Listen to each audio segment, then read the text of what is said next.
Hey, let's put this drawer together. This is a ready to assemble drawer, RTA, and it comes in your box when you buy your ready to assemble cabinet. All you have to do is put the dovetail joints already cut for you together, just like Lego. I like to tap them in and make sure I get a good fit there. It comes with all sides that you need.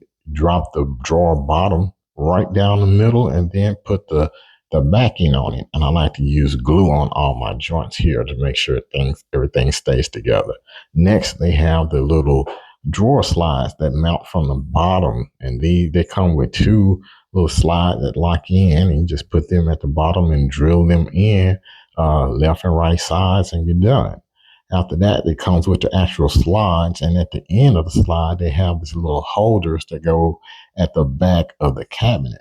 All you have to do is put them in the provided holes, just like that, and then drill those in. And once you drill those in, you take the drawer slides and you slide them in with the little slot that you see there, right in the little slot, just like that. And at the end, there's a hole in there, so you can put screws in, so you can drill those in. And do this for the same side as the other side, and you drill it in, and then you are done.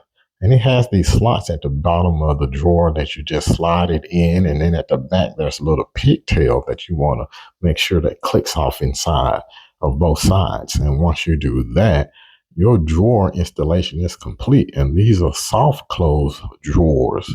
Pretty neat, pretty simple. It's expensive for someone to custom do it, but if you buy an RTA cabinet, you do it.